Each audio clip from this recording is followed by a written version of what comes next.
आज के हमारे एपिसोड की शुरुआत होती है जेसेंक्यू से। जेसेंक्यू चाइना में वो जगह है जहाँ पे सभी शापित झंडे स्थित हैं, जिसमें गिर के कोई छमिया बन गया तो कोई पांडा। ये सभी वर्दी पहने हुए लोग कोई पुलिस वाले नहीं बल्कि जेसेंक्यू मोरल कम्युनिटी के मेंबर्स हैं और इनके दो काम है। पहला, लोगों को शापित झंडों में गिरने से रोकने का, और दूसरा, अगर बाई चांस कोई शापित झंडे में गिर जाए तो उसे समझाने का। ये श्राप है बगुआ, ना कि कोई लॉटरी टिकट जिसमें तुम भीग के अपनी पावर्स का दुरुपयोग कर सको, क्योंकि अगर तुमने ऐसा किया तो हमारे आगे से फंडिंग रुक जाएगी और no funding means no salary, अर्थात फ्री की बेलदारी। और यही बात अपने सभी माननीय कम्युनिटी मेंबर्स को समझाने के लिए चेयरमैन साहब ने आज मीटिंग बुलाई होती है। देखो, मैं किसी पे आरोप नहीं लगाना चाहता, पर आज तक ये शापित झंडों में 144 बंदे गिरे हैं और उनमें से 72 बंदे तो अभी अभी पिछले साल में ही गिरे हैं। आखिर कर क्या रहे हो तुम लोग? चेयरमैन साहब, आप हम पे आरोप ना लगाने का बोल के भी हम पे आरोप लगा रहे हैं। आप ज्यादा बुद्धिमान हो या हमें सी समझ रहे हो? खैर छोड़ो, बाय गॉड की कसम इन बेवकूफों का तो पता नहीं, पर इसमें मेरी कोई गलती नहीं हो सकती है, क्योंकि पिछले 1 साल से तो मैं कुछ नहीं कर रहा हूँ सिवाय ताजी ताजी हवा खाने के अलावा। हाँ, हम सब भी कुछ नहीं कर रहे हैं सिवाय ताजी ताजी हवा खाने के अलावा। निकम्मो, तुम्हें क्या तनख्वाह बैठे रहने की मिलती है? कुछ काम क्यों नहीं करते हो तुम लोग? सर, आप बोल तो ऐसे रहो जैसे हमें 1.5 लाख रुपए महीना तनख्वाह मिलती है। अब 75,000 में होता ही क्या आजकल? आधी पगार नशे पत्ते में खर्च हो जाती है तो आधी सट्टेबाजी में उड़ जाती है। अगर आप हमारी तनख्वाह दुगनी करें तो हम कुछ करने के बारे में सोचे भी सही। क्यों भाइयों? हाँ, हमारी पगार बड़ा घूसट बुड्ढे चेयरमैन। मेरे पास इससे भी बढ़िया तरीका है तुम सभी को मोटिवेट करने का। आप हमारी पगार दुगनी करने के साथ हमें बोनस और पेड लीव्स भी देने वाले हैं। नहीं, मैं तुम्हारे बम पे लात मार के तुम सभी को बेरोजगार करने वाला हूँ। सर, हम तो मजाक कर रहे थे। हाँ, घूसट बुड्ढे हमारा मतलब प्यारे चेयरमैन साहब, हम सभी तो मजाक कर रहे थे।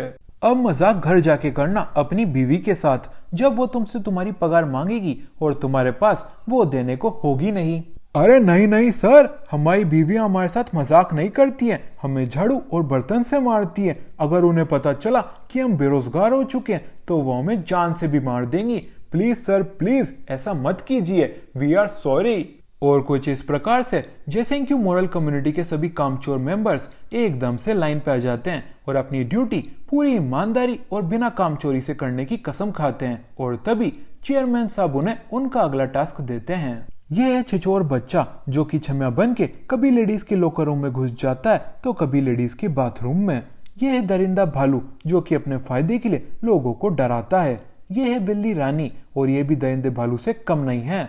यह है सुअर राजा जो कि अपनी क्यूटनेस का फायदा उठा के लड़कियों के बिस्तर तक में घुस जाता है। और आखिर में डोनाल्ड डक जो कि दिखता चंपू है मेरा मतलब भोलू है, पर हरकतें इसकी क्रिमिनल्स वाली हैं। ये बीच बाजार में छुरा लेके घूमता है छुरा। चेयरमैन की रिपोर्ट सुनते ही सभी मेंबर्स रेडी हो जाते हैं इन सभी मुजरिमों को पकड़ने के लिए, क्योंकि इनमें से कोई भी बेरोजगार होके अपनी बीवी से पिटने घर नहीं जाना चाहता था।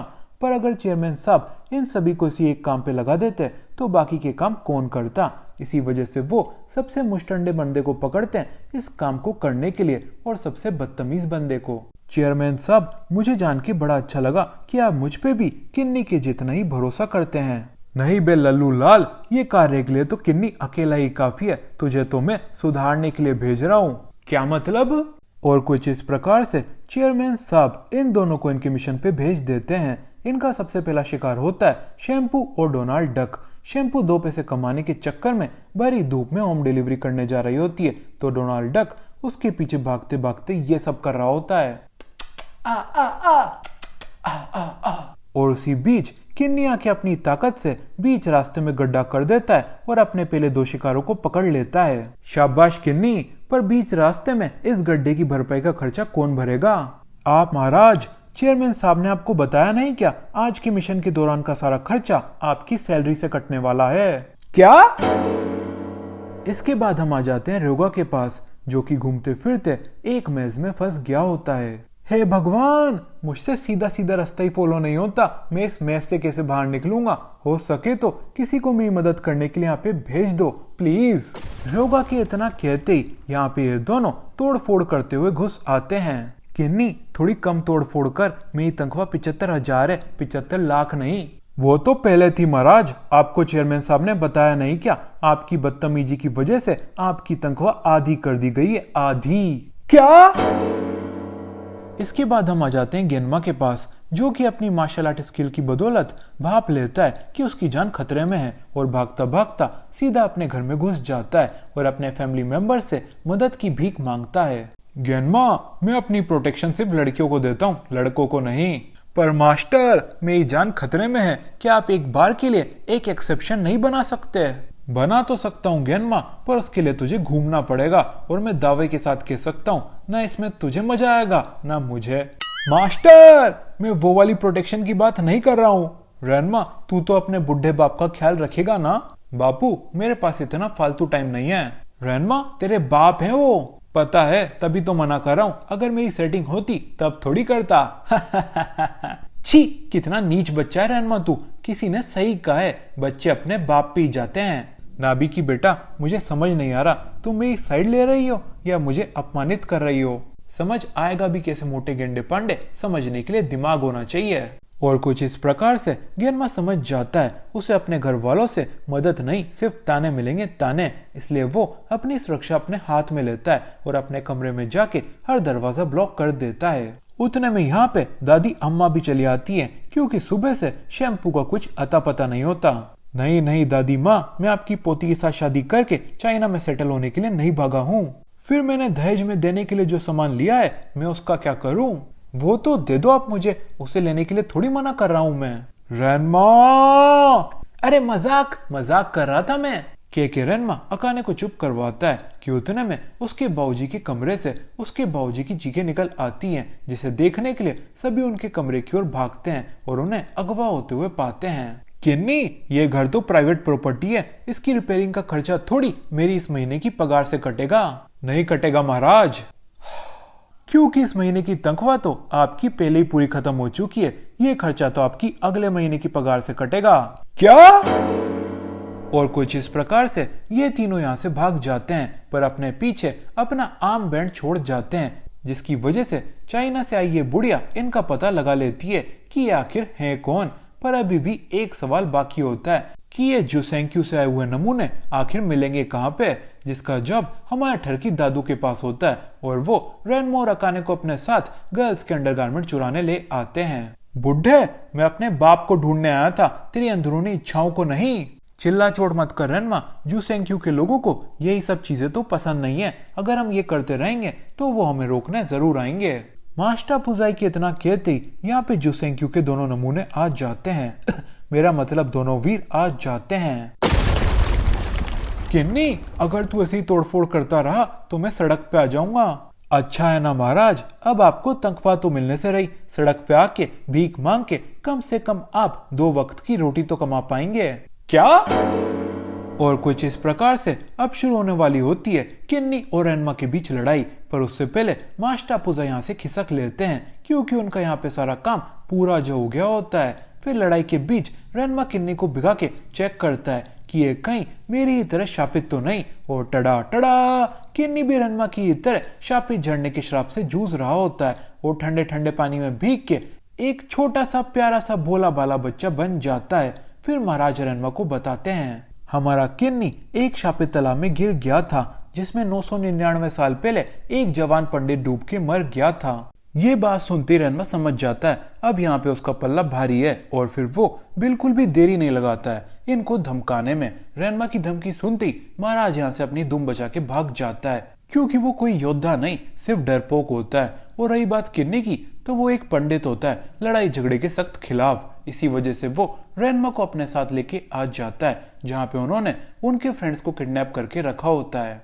सलाखों के पीछे गेनमा की जम के धुलाई चल रही होती है, क्योंकि जेसेंक्यू की कम्युनिटी का मानना होता है इंसान बातों से कुछ सीखे ना सीखे, पर पिटाई से जरूर सीख जाता है। ओए पांडे, मुझसे वादा कर, आज के बाद तू कभी भी अपने श्राप का फायदा नहीं उठाएगा। नहीं उठाऊंगा महाराज। गेनमा के इतना कहती महाराज उसको दोबारा से दूज देता है, क्योंकि जेसेंक्यू की कम्युनिटी का यह भी मानना होता है अपराधी कभी सच नहीं बोलते। समझ रहे हो? मतलब कि गेनमा कुछ भी बोल ले उसकी धुलाई होती ही रहेगी, जब तक कि इस भड़वे का मेरा मतलब इस बुढ़े का मन नहीं भर जाता। महाराज गेनमा को पेल ही रहा होता है कि उतने में यहाँ पे रेनमा टपकता है और महाराज को ही पेल देता है। रेनमा को देखती महाराज फुर्ती से यहाँ से खिसक लेता है क्योंकि उसको दूसरों को मारने में मजा आता है, दूसरों से पिटने में नहीं। महाराज के जाती रेनमा अपने पांडे बाप को सलाखों के पीछे से फ्री करता है और फिर शैम्पू और बाकी के जानवरों को फ्री करने इस गुफा की गहराई में निकल जाता है। इसी बीच यहाँ पे महाराज वापस से लौट आते हैं और किन्नी को वापस से एक मुस्टंडा बनाते हैं और फिर ये दोनों जाके सबसे पहले पांडा को रोकते हैं। गेनमा की पकड़ाई में आने के बाद उसे एक रस्सी से बांध दिया जाता है जैसे कि वो सचमुच का कोई जानवर हो। अबे झाइलो, क्या करने वाले हो तुम मेरे साथ? हम तुझे ट्रेन करने वाले हैं पांडे, ताकि तू ठंडे ठंडे पानी में भीगने के बाद भी इंसान बना रहे और अपनी शक्तियों का दुरुपयोग ना करे, समझा क्या? समझना तो तुम्हें चाहिए बेवकूफों, ये श्राप है, कोई वरदान नहीं जो मेरे सोचने ना सोचने से मेरे रूप पे मेरा कोई काबू रहेगा। गेनमा की बात में दम होता है पर उसकी बात सुनने वाला यहाँ पे कोई नहीं होता है। इसी वजह से उसे बार बार ठंडे पानी में डुबो दिया जाता है और उसके पांडा बनने पे उसे वापस से गर्म पानी से भिगा के इंसान बना दिया जाता है ताकि उसे वापस से नदी में डुबकी लगवाई जा सके। ऐसे तो मैं बीमार पड़ जाऊंगा, फिर मेरे इलाज का खर्चा कौन उठाएगा? किन्नी, मेरी तरफ मत देखना। नहीं देखूंगा महाराज, पर खर्चा तो आप ही को उठाना है। क्या? और कुछ इस प्रकार से गेनमा की ट्रेनिंग कंटिन्यू रहती है पर बेचारा गेनमा थोड़ी और देर में बेहोश हो जाता है और फिर किन्नी को अपने मजे के लिए मेरा मतलब अपनी सजा प्रदान करने के लिए बाकी जंबूरों की तलाश में आना पड़ता है। पर रेनमा भी कोई कच्चा खिलाड़ी नहीं होता और वो किन्नी को देख के डरने की बजाय उस पे एक पत्थर उछाल देता है जिसे ऑफ कोर्स किन्नी ब्लॉक कर लेता है। पर इसी बीच रेनमा के अलावा बाकी सब यहाँ से भाग निकलते हैं जिसे देख के किन्नी समझ जाता है इस बच्चे में बल भी है और दिमाग भी, और फिर वो रेनमा से 1-on-1 लड़ने की बजाय रेनमा को सीधा धमकी दे डालता है, चुपचाप मेरे साथ चल बच्चे, वरना तेरा तो पता नहीं पर तेरा पांडा बाप जरूर अपनी जान से हाथ धो बैठेगा।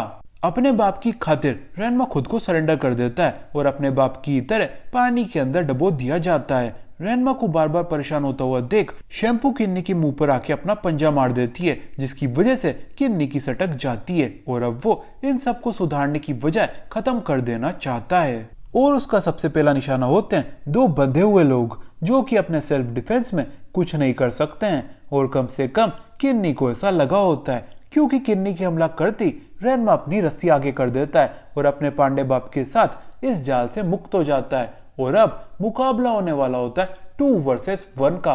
किन्नी के जीतने के चांसेस हर सेकंड के साथ ही गिरते जा रहे होते हैं कि उनको इक्वल करने के लिए रेनमा का पांडा बाप यहाँ से भाग जाता है। मोटे गेंडे पांडे, मैं तेरे को बचाने के लिए यहाँ तक आया और तू मुझे ही धोखा देके जा रहा है।